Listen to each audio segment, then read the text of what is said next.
August was the first time I totaled 3,000. I didn't put a bench shirt on for 8 weeks, and I just went to the meet and benched 970. I was like, well, that worked. So, yeah. So some things you'll have everything planned out, and this is the meet, this is the meet. We're going to do it all. And you'll just go there and fall apart. You know what I mean? It'll be for any reason. It rained that morning, like, oh, I didn't get breakfast. It could be anything. Oh, they didn't give us enough time in the world. Everything could be good, and you just feel like shit. That's just how it is sometimes. Like, that's just how it is. You can't plan that. Well, I'm glad you're saying that because you have close to 50 meets under your belt, right? So I would say a good amount, yeah. Yeah, that, where a lot of other people that are just new to the sport only have a handful of meets. They kind of get all butthurt. I get it. I mean, we all get butthurt after you have a bad meet. I call it the drive-through generation. They want everything now. They want to go through the shortest training cycle possible and get the most amount. I mean, everybody does. Like that's results not typical, dude. That's not how it works. Yeah. Like anything like worth having or anything up, it's a world record for a reason. If we're just talking about that, it's hard. You know what I mean? Like that's why they're records. They're not easy to get to, and yeah. So the long-term approach is kind of what we're talking about. Correct. Here is, it's the longevity matters, but I'll get on people. I'm just like yourself. The 8-12 week training cycles. Like, okay, great, you're doing meet prep, whatever. Meet prep. Yeah. It's 4 years. Like people talk to me about off season, right? They're like, "What do you do in the off season?" I'm like, "Dude, there is no fucking off season. That's your problem. There is no off season. You either are or you aren't." Yes. You know what I mean? Like, to me, training doesn't, like, that's why I was telling you about the doubles, triples, singles, and max effort triples. Like, an off season consists of the same cycle of exercises, but an abbreviated volume and reps and set schemes. Yeah. So I like what you said there because I think when Louis was saying there's no off season for all those years and all those years and all those years, it gets misinterpreted. His whole thing was like, he would tell you that you should be able to do meet every 3 weeks. Yeah. Well, that's bullshit, but I would say results not typical. You know what I mean? Like there are probably some that could do that, but no. Yeah, it's towards my later time there. It was you want to stay within 10%, of that because after the meet, when I was first there, I mean the meet's on Saturday, we're fucking speed benching on Sunday. That's a good one we should talk about. Speed benching was one. Yes. So that was one thing that changed from you guys. So this is another thing. Yes. Where you guys were. It was 50% or 45% of your floor press was, you floor press 500, you're using 250 pounds in a band. Yeah. All right. Dude, I benched 800 and I wouldn't really use more than 2 plates. I bench $1,000 now and I don't use much more than 3. There comes like a point of where you're not going to move that weight any faster. And just because there's like a strength curve. Just because you use the heavier weights doesn't mean you will become faster and explosive and stronger from using that. I think Luke Edwards was one. I think he said this one time. He's like, "Hey man, I've been doing he had like a 700-pound bench. He's like, "Hey man, I've been doing like 2 plates, 275, and he was hanging along with me. But you got an 800-pound bench. Why? It's like." That's because it's your max effort work. You can't do speed work to get strong. You get what I'm saying? You can, but it's not for that. You have to understand that it's become more explosive, force-rated development. Louis says strength is measured in time, not speed. Or, I'm sorry, time, not weight. Strength is measured in time, not weight. So he says if you have 2 guys that pull 500 pounds, and this guy pulls it in 5 seconds, and this guy pulls it in 10, which one's stronger? So it's a measure. So that's something he always said. There's a lot of stuff about falling to the law of accommodation. When you start doing, my whole thing was like when you get away from what you're actually supposed to be doing, like in terms of my situation, it was powerlifting, free squatting, bench pressing in a shirt, and deadlifting.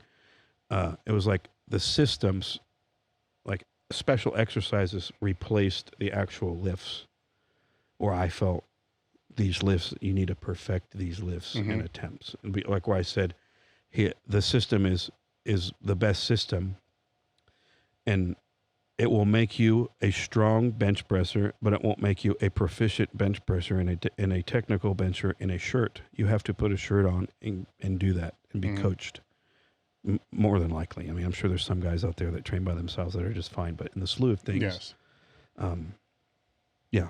So It's with the percentages when I first came there, we would bench out at Tim Van Horn's, right? So you had to earn the right to be able to go out to Van Horn's, and it's just kind of how it was. But the speed bench per se was at 70 to 75%. So yeah, fuck yeah. I mean, for me, I remember it's me, Kenny, and who else was on our bench at the time? Me, Kenny, maybe Tom Waddle and one other person. It was like 365 for half the sets, and then 405. Oh my God. And that was our speed work. And then over a period of time, by the time I left, it was 185 with a miniband, double miniband. So it did drop, but it was always a flat wave. Yeah. It never really moved that much. It was a very constant thing. It wasn't like, it was I don't want to say like running on a treadmill, but it was like you do this thing. It's really not about being heavier. These dynamic percentages only move up when your meat lift moves up. Mm-hmm. It's not, I want to squat and bench this, therefore I will structure my percentages around them. What have I done in the meet? Not what have I done in the gym? Like, people don't know what a base, they off a hypothetical want. I want to squat 1,400, but I can't bench all my percentages off that, and it's going to make me squat 1,400. You know what I mean? You have to be like, okay, my squat's like I'm around 1,300 pound squat. You know what I mean? So I'm going to do percentages of a 1,300 pound squat. One thing that Louis, like, I remember you were saying something about like when you come back after a meet, you would do something like 10% or something like that. Mm-hmm. But we started doing it at the end. I would come back 50% of 1,100. So if I had a 1,270 squat, my workout back, I wouldn't do 50% of 1,270. The first week was 50% of 1,000. The next week was 50% of 1,100. The next week was 50% of 1,200. And that's a weird thing, but like, then it would just go back to normal. You know what I mean? Yeah, like, yeah. Back to what my percentages off, what I squatted to meet. So there's all kinds of ways to do stuff. And again, to the speed bench pressing, me and AJ Roberts actually figured this one out. It was the whole 45, you take, you floor press, take 45% of floor press, and that's what you use on your speed bench press day. And me and AJ were like, that's a lot. That's not really working. So we just basically started working out to where we felt right, and then looked at the percentage. Like, where is the weight moving fast?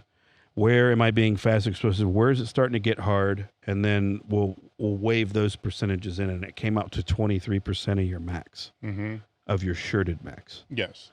So 25% of 1,000 pounds is 250 pounds, right? Yeah. So that's usually where I start all my speed benching, is usually between, around 275. And as I go through the 3-week wave, it might, I might end at 365 for my last couple sets or something like that. But you're in no hurry to try to push that speed weight up. That's not the point. Exactly. The point is to push max effort weight up. Yes. And then as the max effort goes up, you adjust the speed percentages to accommodate your max effort work. Yes. And that only moves up when that moves up. And that's why I tell you, people get hypothetical off what they want to do. I want to squat 1,000. Well, what do you squat? 900? Okay, well, instead of 500 pounds and, bands and chains today, you're going to use 400. You know what I mean? Because you're not 1,000 pound squatter. You can't will yourself through percentages to do things. Like, you can, but like, results not typical. That's not the way to do it. You know what I mean? There's like a way to do it. I try to tell people this also, like, you can do any of this shit and you're going to get strong. Like, you know what I mean? But there's a way to be the strongest. You know what I mean? And that's basically being fast and explosive, decreasing the time under tension. That's a big thing that speed work does that people don't understand. Speed work decreases time under tension, which is the amount of time that you strain against a weight, right? So like, what happens when you increase, what happens when the time is of the time that you strain is long? If you're straining, Greg Panora was one of those guys. We called him the dude. You'd take him 30 seconds, dude, pull a deadlift. You're like, holy shit, dude. It was impressive. I seen him get crushed with a 1060 squat, flipped over his head at a meet, and he takes one step back and goes, "Okay, I'm ready." And we're like, "What? You don't want a minute, dude? Like, you just flipped 1060 over your head." And he was just kind of one of those lifters, but reel me in here real quick. With speed bench, the time under tension, Greg being more of a grinder. Instead of like Chuck was an explosive lifter. Yes. Greg was more a grinder. So the difference there Yes. in the time under tension. Yeah. So that's how. Okay. So what I'm trying to say is when like somebody like Greg, if we could have made him more faster and more explosive, he would have been 2,800 pound total guy.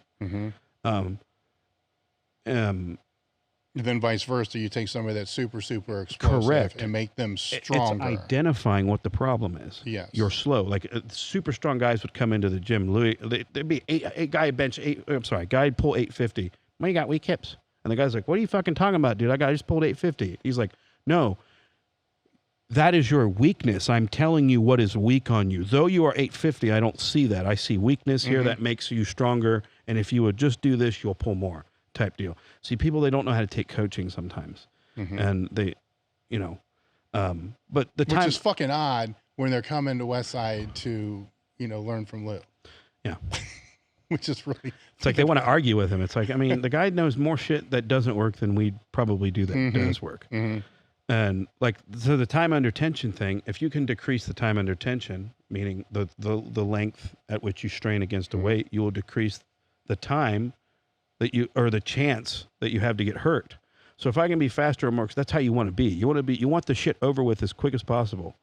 So because that is the least amount of trauma, damage on your central nervous systems, joints, tendons, connective tissue, than you would if you'd strain. Dudes that strain don't last very long. Like that's no way to. It's just that's a very brutal way to treat your body.